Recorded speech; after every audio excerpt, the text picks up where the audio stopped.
Welcome to the studio at That Nerd Show. We've got a special guest with us today. We're talking to Philippe Haddad from the movie American Sicario, who plays the title character, Eric Vasquez, little tongue twister there, better known as Little Doll, for those that follow drug kingpins in America. So anyway, welcome to That Nerd Show. It's a pleasure to be speaking with you today. And we're going to jump right into it. What drew you to this role? Because you were fantastic in this movie. And I figure there's got to be a story of how you came to this. Well, first of all, thank you for having me on the show. It's a pleasure to be here today. Thank you for your time. What drew me to this character? Well, I guess it's what always draws me to any character, really, is first and foremost my belief that I can do justice and that I can portray this person well.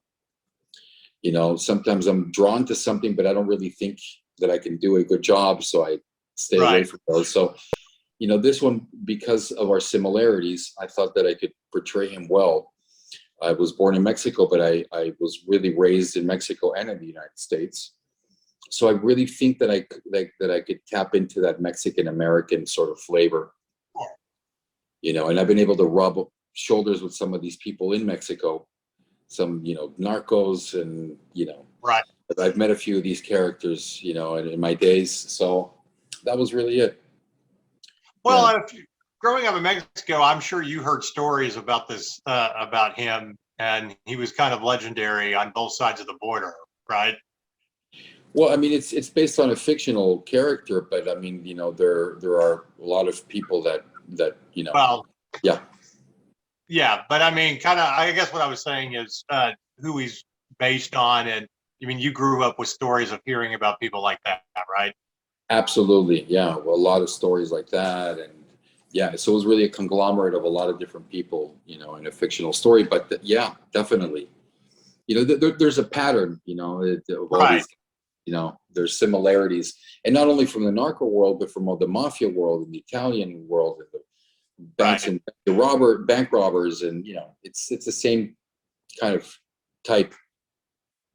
Well, you know, when you play a bad guy, I feel like there's a certain essence that you kind of have to tap into. You know, what makes this person tick?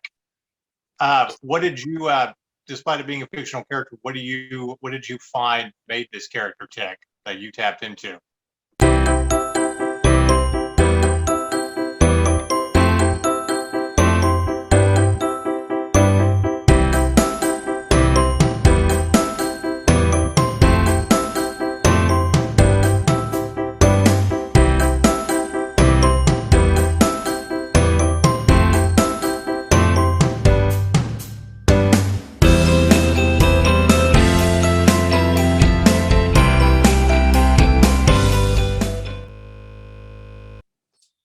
Well, you know, what made him tick, and as well, what I found interesting about him is that he does what he does, or he did what he did out of passion. And that's really what makes us, I believe, interested in characters. You know, like, for example, if you kill somebody and it was because somebody was firing at you, it's somehow justified. And it's not as interesting as if a person murders because of the fun or because of the passion for murdering. This makes it immediately creepy and interesting, and it makes us tune in. Right. So this person did what he did out of passion. He didn't have the need to become a narco. It wasn't like he was pushed into a lifestyle. You know, he came from a good family, and he joined the narco out of the pure glamour, the glamorization of the narco and the lifestyle, and this made it immediately appealing and interesting to me. Right. Danny Trejo, we've talked to him numerous occasions. That had to be quite a trip being able to act with him. Tell us a little bit about your experience of acting with Danny. What can I say, man? He's the man, you know? He's bigger than any role, really. He makes any role look good, you know?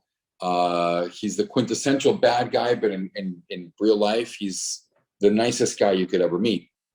You know, which is really interesting. He helps the community out, and he feeds homeless people, and he donates things. I mean, he's such a sweetheart of a guy, and it's so intimidating at the same time, you know. So it was really one of the highlights of my career, definitely having been able to share the screen with him. So, I mean, this is kind of your first feature leading role. And there's always stuff that goes into a film, good things, bad things. What was some of the hardest things that you kind of had to deal with in doing this movie? Well, I mean, the first one was a logistical, chronological type of thing, which is that we had to shoot this in 11 days. So that made it even tougher. I mean, it's tough to play the lead in any movie.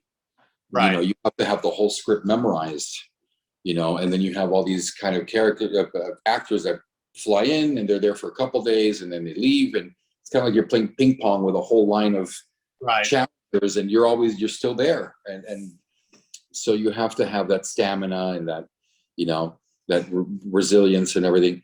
So that's what really made it challenging for me.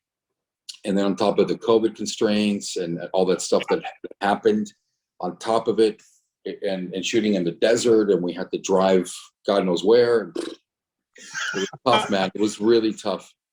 I feel like after the pandemic, with people having to learn to shoot a film during a pandemic, it's going to be a whole new master class in film schools about how to get things done. Yeah. You think you have it all figured out, and then a pandemic happens, and it's just a whole new learning process. Yeah, so, absolutely. Now, with this movie coming out, characters from Narco and that you have known about, has anybody from that world seen this film and given you their reactions yet?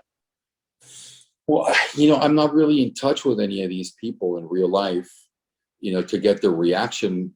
I'm sure at some point I'm going to bump into somebody that goes, "Hey, I saw your movie, man. That's not where it is. That was great." Or that. I'm sure that's going to happen in the future, but because it hasn't happened yet, it hasn't been in theaters yet, and I don't really know very many of those people, so that hasn't happened. No. What's the best advice that you got, through the process of this film that you will take with you to other projects? Wow, from an actor standpoint or from a producer standpoint?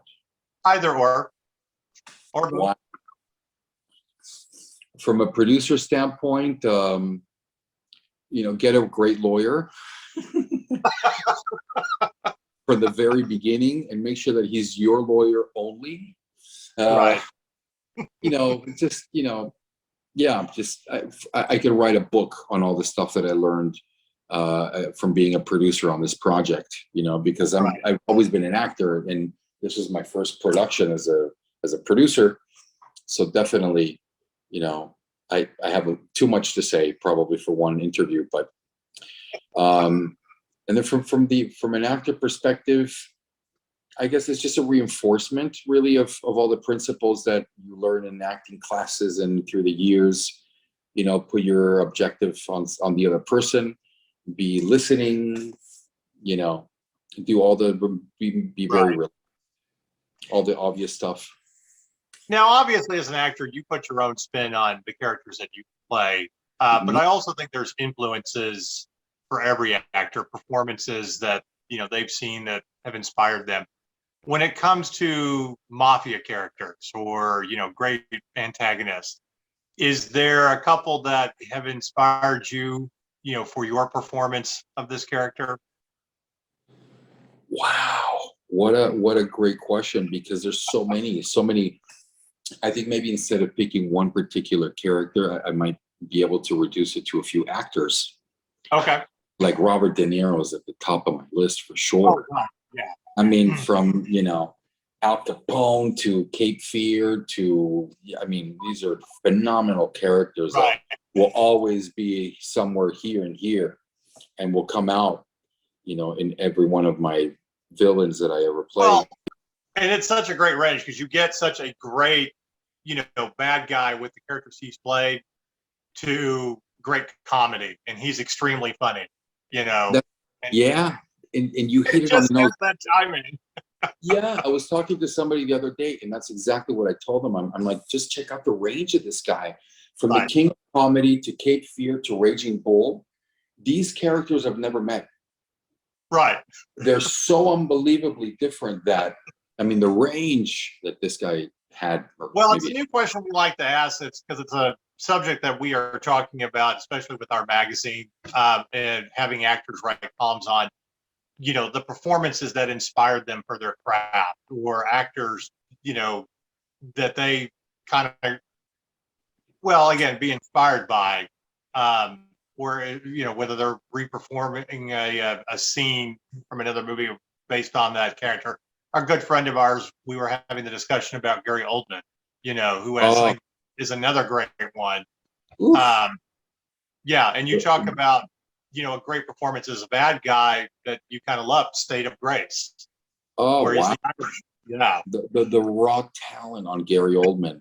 It makes me like, I don't know if it makes me want to keep going even further or hang up the gloves because of his talent. I know. He's just unbelievable, you know, and the professional, and it's just Sid and Nancy. I mean, it's just his Dracula, just the detail in his, I mean, it's unbelievable. Yeah. It's unbelievable. So I got time for about two more questions, and I actually wanted to ask, because I don't know if you can talk about it yet, but I was curious to know about this project coming up, because we looked you up, did our research, Brando. Yeah, I'm really excited about it because, yeah, I would love to talk, because I have 4 projects kind of in the works right now. I have 2 action, 1 comedy, and then this one is an art house type of project, and it's really dear to my heart. I originally wanted to play Brando himself because I think that I would somehow understand him and be able to portray him well. But then my writer's like, you know what? Let's stay away from that. He was too big for life. Why don't we do it? Why don't we do it this way? And then he came up with this idea, and then from there, it was kind of a eureka moment for both of us. He goes, "What? It's about a guy who suffers from schizoaffective disorder, and he believes that he's Marlon Brando." And I'm like, we couldn't stop laughing for hours because of how it was just excitement. And so it's about a schizoaffective guy who thinks he's Marlon Brando. His mother doesn't let him get proper medical treatment, so she keeps him in the basement. He's a poker genius, a math genius. So she keeps him there making money. And then he finally escapes from his house. And he goes out into the world for the first time by himself. And the adventures begin. Oh, my God. So, yeah. So, okay, see, I'm asking about it now because we're going to circle back. We want to interview you for that. Absolutely. When it comes back. It's done. Consider it done. I'm there. You know, so I'm trying to get it off the ground. We're looking at a February date, but it all depends on who we're able to get. You know, right now it's tough to get actors. You know, the streamers are really, you know, I cannot wait for us to get back to normal. I'm like, 2 years. Come on. Can we just get back to normal here? Can we just get back to normal? Yeah, man. But, you know, things are changing quickly and maybe permanently.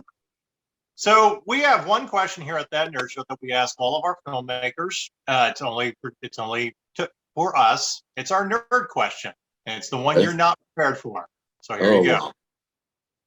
If you could have a weapon of choice or a superpower to fight the forces of evil, what would you choose? I would choose the superpower of being able to have any superpower at that moment. Oh, God. Like the ultimate superhero. I need to be invisible.